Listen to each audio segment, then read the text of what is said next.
Merci de l'accueil et à mon tour de vous accueillir, donc bienvenue. Je me réjouis beaucoup de ce moment.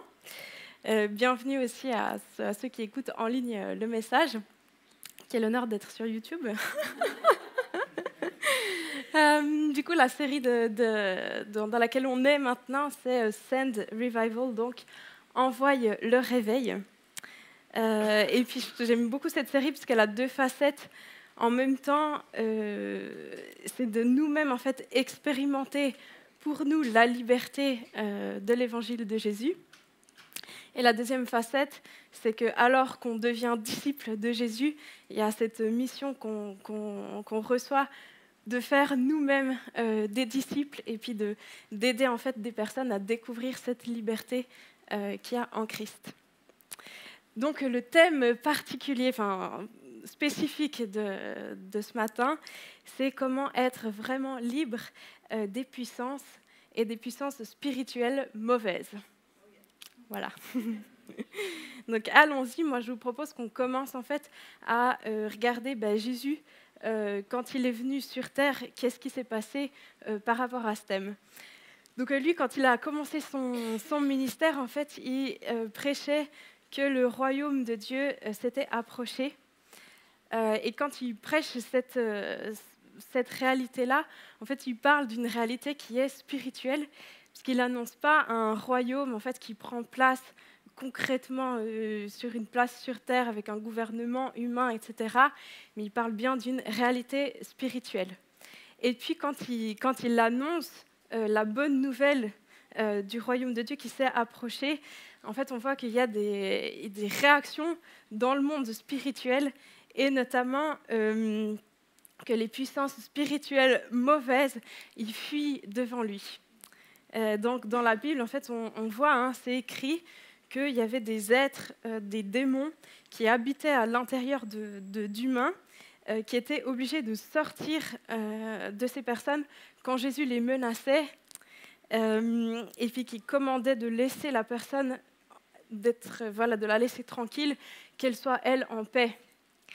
Et tout ce que je te raconte là, c'est dans le chapitre 1 de Marc. Donc Marc, c'est un des évangiles qui raconte l'histoire de Jésus. Donc là, on peut afficher... Voilà. Donc on lit... je vais lire là. Après que Jean eut été arrêté, Jésus alla en Galilée. Donc il commence son ministère. Il proclamait la bonne nouvelle du royaume de Dieu et disait « Le moment est arrivé et le royaume de Dieu est proche. Changez d'attitude et croyez à la bonne nouvelle. » Et comme j'ai dit avant, donc son message était accompagné de puissance et on voyait des signes et des miracles. Donc dans le verset 29, un tout petit peu plus loin, il alla prêcher dans les synagogues par toute la Galilée et il chassa les démons. Et au verset 34, il guérit beaucoup de gens qui avaient diverses maladies. Il chassa aussi beaucoup de démons et il ne permettait pas aux démons de parler parce qu'ils le connaissaient. Ok, ça c'était l'introduction. Je vous propose en fait de entrer dans ce thème en posant des bases sur les grandes réalités du monde spirituel. Et ça, c'est pour mieux comprendre, en fait, on dit que Jésus nous libère, c'est pour mieux comprendre, en fait, de quoi est-ce qu'il nous libère, de qui est-ce qu'il nous libère, et de comment il fait pour nous libérer. Et j'espère que ça va apporter un petit peu de clarté pour aborder le deuxième point de ce message de ce matin. Est-ce que, en fait, ce qu'on voit dans la Bible par rapport aux démons, est-ce que c'est quelque chose d'encore d'actualité? Est-ce qu'il y a des personnes autour de nous qui peuvent avoir une issue, un problème avec, d'ordre plutôt spirituel qu'autre chose? Et je vais déjà vous spoiler la réponse, moi je pense que c'est oui. Et c'est ce qui va nous amener sur le troisième et le dernier point, c'est que la question de savoir maintenant, c'est OK, qu'est-ce qu'on fait et qui c'est qui a l'autorité en fait pour chasser les démons qui ont un droit sur la vie des personnes qu'on connaît. Voilà le programme. Du coup, le premier point, donc, c'est en savoir plus sur le monde spirituel. Alors, le monde spirituel, donc, il est régi par des principes. Et c'est un peu comme des lois physiques pour notre monde naturel. Et je vais vous parler en fait voilà, de la loi de Newton. Donc moi je ne suis absolument pas physicienne, mais je sais que voilà, la loi de la gravité, c'est que si j'ai cette mandarine dans la main, si je la lâche, je sais où elle va tomber par terre. Et c'est la loi de la gravité, c'est un principe que rien ne peut changer. Donc on va essayer. Voilà, tac. Tip top. Ça sent bon pour le message, ça. Ok. Donc attention, la loi spirituelle que j'ai envie d'aborder aujourd'hui, c'est que celui qui est le plus puissant a autorité sur celui qui en a moins. Donc on va voir en fait le grade de puissance qu'il y a dans le monde spirituel. Et en premier lieu, bien sûr, on a le Dieu, notre Dieu qui est tout-puissant. Alors qui il est? C'est un Dieu créateur, c'est celui qui juge avec droiture, il est rempli de vérité et d'amour. Et lui, en fait, dans son royaume, il est accompagné d'innombrables anges qui travaillent et qui lui rendent la gloire. Donc ça, c'est le premier. Ensuite, on a le royaume du mal. Je reviens au royaume du mal. On a le royaume du mal, donc, qui est en dessous de l'autorité de Dieu. Donc, c'est quoi le royaume du mal? En fait, on dit que celui qui gouverne ce royaume, c'est Satan. On l'appelle aussi le tentateur, le père du mensonge. Et lui, en fait, est accompagné en fait, d'une multitude de démons. On les appelle aussi esprits impurs, mauvais esprits. Et eux, ils œuvrent pour le mal. Qu'est-ce qu'il faut savoir? C'est que vraiment, Satan est au-dessous de Dieu. Et en fait, Dieu qui juge, il a déjà jugé l'ennemi. Et en fait, il a prévu d'éradiquer une bonne fois pour toutes l'ennemi et le punir éternellement parce que c'est la source du mal. Okay? Ensuite, donc, le troisième, c'est l'être humain. Donc l'être humain, on est des êtres naturels qui fonctionnent voilà, dans un monde physique, concret, mais on sait qu'on est spirituel parce qu'on a un esprit, et puis on sait, c'est une réalité, on le voit, c'est quelque chose de pas palpable. Et du coup, voilà, où est-ce qu'on se positionne, nous, dans ce monde spirituel? Donc j'ai envie de dire d'abord, la première chose, c'est qu'on est libre de nos choix. Par contre, et ça je pense que c'est pas tout à fait clair pour tout le monde, dans le monde en général, on n'est pas, comment dire, je reprends mes mots parce que c'est difficile à expliquer. On n'est pas libre de toute puissance, justement parce qu'il y a cette loi spirituelle d'ordre de puissance. Donc ça veut dire que la Bible, en fait, elle dit que là où on se situe actuellement sans l'intervention de Jésus, c'est qu'à cause de notre nature qui a des tendances sérieuses à désobéir à Dieu et pécher contre lui, la Bible dit qu'en fait, le monde des ténèbres a des droits sur nous. Voilà, je mets ça là. Et en fait, ça, c'est parce que du moment qu'on pêche, on va se rendre coupable devant Dieu et on va donner le droit à l'ennemi, en fait, de nous mettre des liens et de nous tenir captifs à lui. OK? Et bon, bah voilà, qui ne pêche pas, hein, je pense que la question est vite réglée, en tout cas pour ma part. Voilà un peu où on en est dans cet ordre de puissance dans le monde spirituel. Donc nous, on a des liens là, pour l'instant, à l'ennemi. Maintenant que Jésus il vient sur terre, il annonce une bonne nouvelle. OK. Lui, il dit en fait que c'est lui qui a la puissance et l'autorité sur le mal. Par contre, c'est vrai que nous, pas. Nous, on est enchaînés en fait, à l'ennemi. Et du coup, en fait, ce qu'il va faire, c'est qu'en tant que Dieu, il va prendre notre condition d'être humain Et lui, il ne va jamais pécher contre Satan. Donc en fait, il ne va jamais lui donner une seule occasion que Jésus se rende captif à l'autorité de Satan. Donc il va toujours rester en dessus de lui, même dans sa condition humaine. Et ça, c'est bien le premier sur Terre qui a accompli en fait ce miracle. C'est vraiment un miracle. Et en fait, lui va régler, donc Jésus va régler notre problème principal, qui est ce qui nous tient captifs à l'ennemi, c'est le péché en lui-même. Donc il vient nous libérer du péché. Et comment est-ce qu'il le fait? En fait, il prend sur lui la conséquence de notre culpabilité, qui est la mort. Et donc il se donne à la croix et il meurt pour nous en portant nos fautes sur lui. Et en fait, il y a 3 jours où il est mort, on ne sait pas très bien ce qui se passe pendant ces 3 jours. Quoi qu'il en soit, on sait qu'à la fin de ces 3 jours, il ressuscite. Et du coup, en fait, il obtient la victoire au nom de l'humanité contre l'ennemi, voilà, vu qu'il est ressuscité. Ok, maintenant, en fait, par sa victoire, Jésus a en réserve en fait, pour nous le pardon de Dieu. Pour tout péché qu'on aurait commis ou qu'on va commettre. Et ça, c'est vraiment, en fait, ce que je suis en train de raconter, c'est la grosse libération par Jésus au moment de la conversion, en fait, du moment qu'on devient un chrétien. Et du coup, nous, ce qui incombe de notre responsabilité, c'est de recevoir le pardon de Dieu par grâce, en croyant vraiment l'œuvre, tout ce qui s'est passé à la croix, ce que Jésus a fait pour nous. Et ça, on l'atteste par l'acte du baptême. Et Dieu nous dit qu'il nous remplit aussi de la puissance de Dieu. Et qu'à ce moment-là, en fait, on est arraché aux ténèbres pour devenir participant du royaume de Dieu.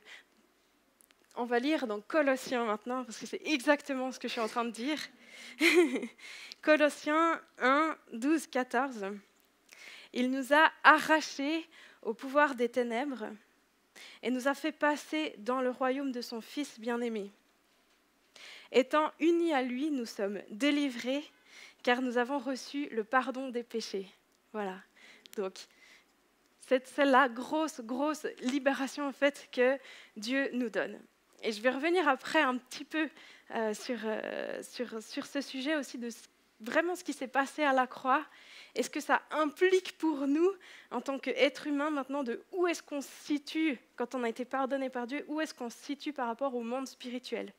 Et je pense que je peux déjà le dire, donc en fait on va se placer dans le royaume de Dieu, donc au-dessous de Dieu, mais par contre en dessus de l'ennemi.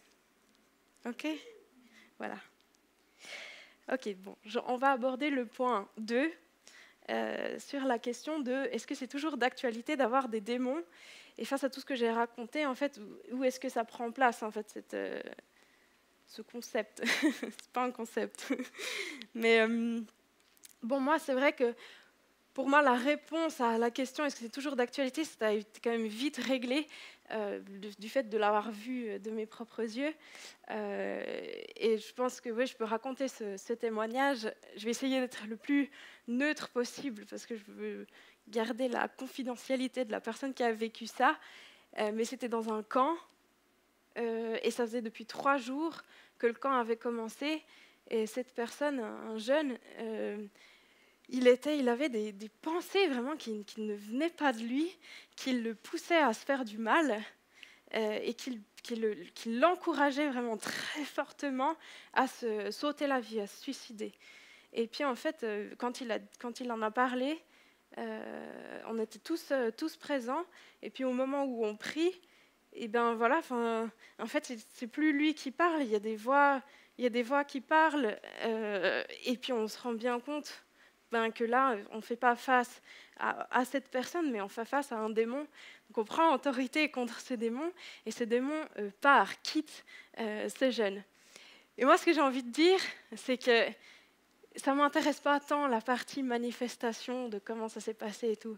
Mais par contre, ce qui m'a tellement touchée, c'est de voir en fait la tête de ce jeune après coup, après délivrance. En fait, il ne pouvait pas s'arrêter de sourire et il avait cette légèreté, cette paix, ce calme. En fait, bon, pas tellement calme, il était tellement surexcité de ce qui s'était passé que ça a transformé le reste de son camp et puis il a pu vivre, en fait, expérimenter vraiment la vraie liberté que Dieu donne. Donc pour moi, ça m'a énormément touchée en fait d'assister à ça. Et j'étais là, waouh, ça manifeste la gloire de Jésus en fait. La gloire de Jésus est manifestée au travers de cette délivrance. Ok. Donc il y a certaines personnes, donc il y a un démon en fait qui a obtenu le droit de trouver sa demeure à l'intérieur. Donc il vit dans son corps et puis il cause toutes sortes de souffrances terribles à la personne et puis il peut aussi pousser la personne à faire des choses terribles. Ok. Maintenant, c'est légitime de se poser la question, ok, mais du coup ça concerne qui? Et est-ce qu'il y a des choses qu'on fait qui encouragent, enfin qui permet en fait, qui donne des droits à l'ennemi de venir à l'intérieur de nous? C'est quand même violent. Vous savez que je suis infirmière, et c'est vrai que quand quelqu'un tombe gravement malade, on sait que c'est toutes des questions qui se posent, en fait, de qui c'est qui est responsable. Il y a aussi une question de culpabilité qui se pose. Et c'est vrai que c'est légitime de se poser ces questions, mais en même temps, souvent, on n'a pas de réponse. Et... Et en fait, nous, en tant que soignants, c'est vrai qu'on est beaucoup plus concentrés sur, OK, ben maintenant, comment est-ce qu'on va guérir la personne, enfin, comment est-ce qu'on va la soigner, plutôt que de qu'est-ce qui s'est passé pour qu'elle ait ça. Et du coup, le focus, il est mis sur la guérison, et je pense que c'est la même chose dans la délivrance avec Jésus. En fait, lui, il dit, le focus à mettre, c'est le fait que la personne captive est libérée par la puissance de la délivrance, et ça manifeste la gloire de Dieu. Maintenant, en tant qu'infirmière, on a quand même une partie qui s'appelle l'enseignement thérapeutique sur les risques, les facteurs de risque qui risquent d'entraîner sérieusement une maladie. Certains comportements, ils sont tellement nocifs que si tu les fais, c'est quasi obligé que tu tombes malade. Par exemple, l'alcool et la cirrhose, c'est quand même assez... La corrélation, elle est forte. Et puis je dirais que c'est la même chose en fait dans la délivrance et que le facteur de risque principal à s'ouvrir à des démons, en fait, c'est la pratique de l'ésotérisme. Donc l'ésotérisme, c'est quoi? En fait, c'est l'être humain. Donc il faut bien penser à l'échelle de puissance. Donc l'être humain, en fait, qui cherche à rentrer en connexion avec le monde spirituel. Et puis l'être humain a déjà une mauvaise condition face à Satan de base. Il a déjà des liens à cause de son péché. Et donc quand on va un peu à tâtons dans le flou comme ça, en fait on risque grandement de rencontrer un démon plutôt que la lumière. Je vais quand même raconter un témoignage parce que oui, il y a l'homme, Satan, mais il y a Dieu en dessus. Et puis j'ai une copine à moi qui a rencontré Christ. Et puis au début, c'était mal parti parce que justement, elle voulait savoir plus sur le monde spirituel. Et du coup, elle est allée dans le New Age. Et puis en fait, dans le New Age, ce qu'elle a vu, en fait, c'est qu'elle s'est dit, ça ressemble plus. Ça ressemble plus à quelque chose d'obscur, sombre, trouble. Et c'est pas ça que moi je recherche. Moi, je recherche la lumière, en fait, la vraie lumière, la vérité. Et c'est comme ça, en fait, qu'elle a rencontré Jésus. Donc, c'était un peu mal parti pour elle, mais en fait, c'est quand même Jésus qui a eu la victoire dans cette situation. Donc voilà. Je vais donner quelques exemples de ce que c'est l'ésotérisme. Donc la liste est longue, je vais juste énoncer quelques pratiques. Donc je dirais Reiki, tout ce qui est un peu chakra. Bon, moi je ne m'y connais pas très bien, mais chakra, yoga, voyance, tarot, consulter les morts, guérison par le feu, le secret, etc., etc., etc. Donc ça c'est un peu la liste des facteurs de risque d'attraper un démon, en fait, comme on attrape une maladie.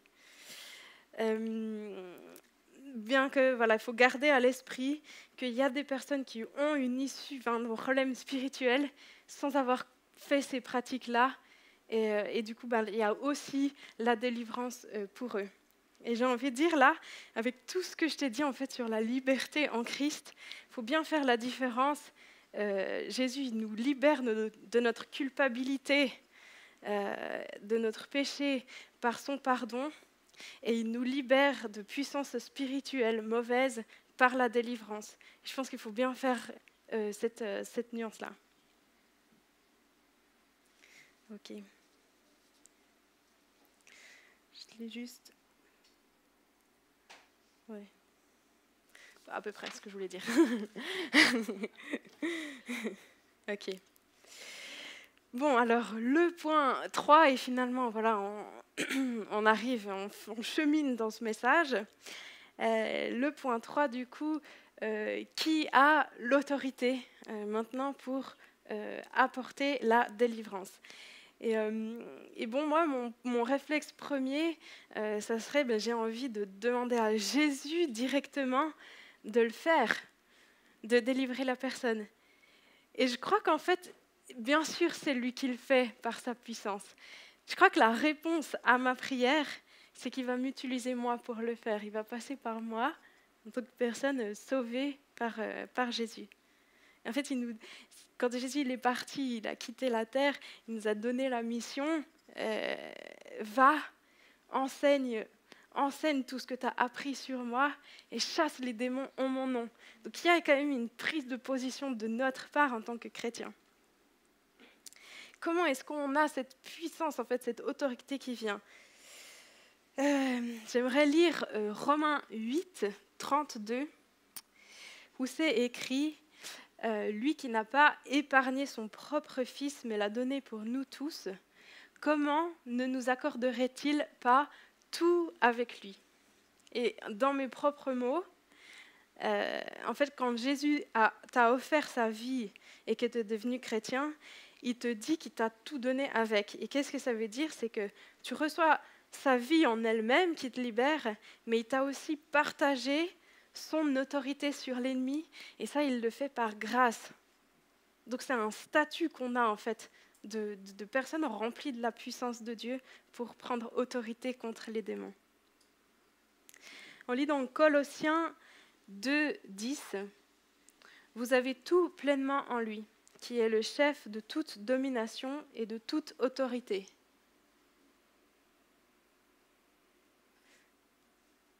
Je le relis une fois.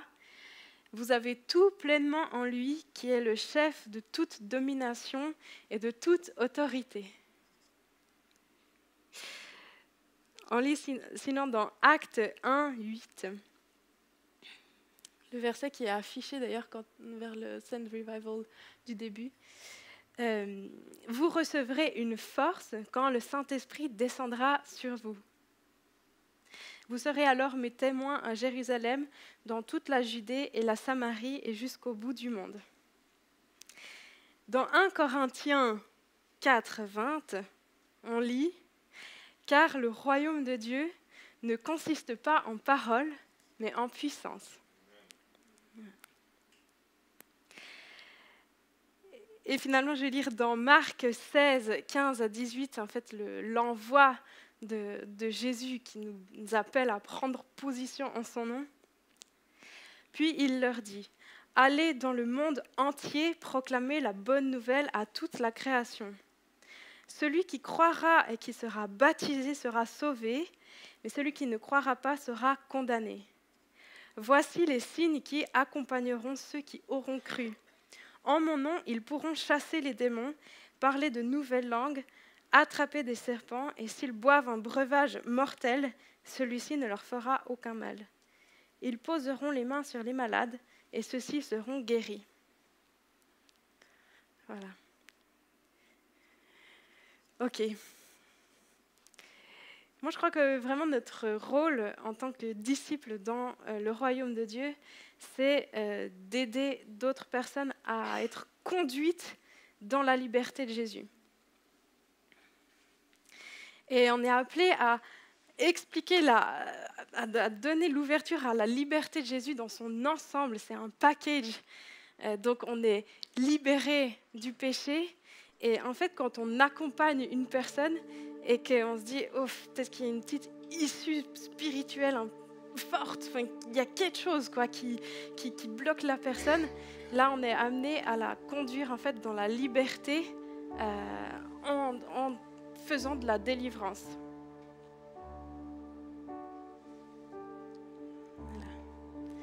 Voilà. Et bien sûr, dans tout ça, en fait, nous, on est apprenants, on est à l'école des disciples de Jésus, et c'est pas forcément évident de bien discerner, de savoir comment faire et tout. C'est sûr, je le reconnais. Par contre, je pense que notre attitude, elle influence beaucoup en fait de comment est-ce qu'on s'y prend. Et Dieu nous appelle vraiment à avoir une foi simple. Et du coup, je vais simplifier les choses avec cette mandarine. Moi, Manon, voilà. Ok, j'entends, j'ai reçu l'autorité pour chasser les démons dans le nom puissant de Jésus. Et comment ça va se faire? En fait, je sais qu'au moment où je vais prendre autorité contre ces démons, ils n'auront pas le choix de résister parce que c'est Jésus qui me remplit de sa puissance.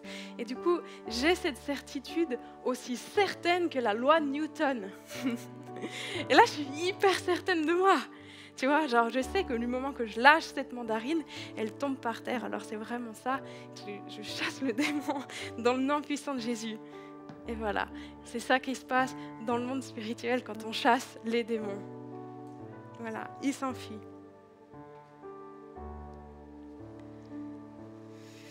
Bon, j'ai bouclé la boucle avec cette image de la mandarine. C'est la fin du message. Et comme j'ai lu, car le royaume de Dieu ne consiste pas en paroles mais en puissance, je pense que là c'est le moment en fait d'arrêter de parler et d'expérimenter en fait ce que Dieu nous donne. Donc c'est la mise en pratique. Et moi je vois 3 directions pour ce moment qu'on va prendre maintenant face à face avec Dieu. Donc nous avec Dieu. 3 directions, parce qu'on veut expérimenter justement cette liberté. Okay. Donc le premier axe, ce que tu peux vivre aujourd'hui, je pense que c'est vraiment le pardon, la puissance du pardon. Et ça c'est une bonne nouvelle parce que tu peux le vivre pour la toute première fois. Et si c'est le cas, je t'invite vraiment à le partager à quelqu'un, c'est ça que tu es en train de vivre. Et pour ça, il y a Monique et Volker qui vont être au fond et qui vont pouvoir t'accompagner, prier pour toi dans cette démarche-là. Et voilà, et si ça fait la 15 millième fois que tu expérimentes la puissance du pardon, bah sache que tu peux l'expérimenter encore aujourd'hui. Ok. Et si tu es disciple de Jésus, je t'encourage à tester dans ton cœur et reconnaître vraiment de tout ce que tu as reçu en lui. Et vraiment, demande à Dieu vraiment cette foi, vraiment cette certitude de l'orange qui tombe par terre. Et finalement, alors qu'on parle d'oppression spirituelle, je pense que si toi tu sens qu'il y a quelque chose à ce niveau-là, il y a de la place vraiment pour vivre quelque chose de puissant, de fort ce matin. Je pense que ce message, il vient vraiment au bon moment, si tu entends et que tu te sens concerné par ça. Et sache que vraiment, j'ai l'impression que depuis un petit moment, dans l'Église, Dieu nous encourage vraiment à faire face à cette réalité spirituelle. Donc, on est prêt pour ça. Et du coup, voilà, encore une fois, il y a Volker et Monique qui sont au fond de la salle.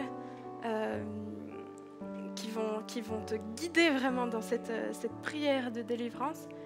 Mais tu n'es pas seul, vraiment, on veut être sensible aussi à ce dont tu as besoin en fait, pour t'accompagner et puis vivre ces choses. Il y a aussi Stéphane qui est dispo, et moi je suis dispo aussi pour faire cette prière de délivrance. Voilà, il y a de la simplicité dans tout ça. Okay, bon moment de face to face.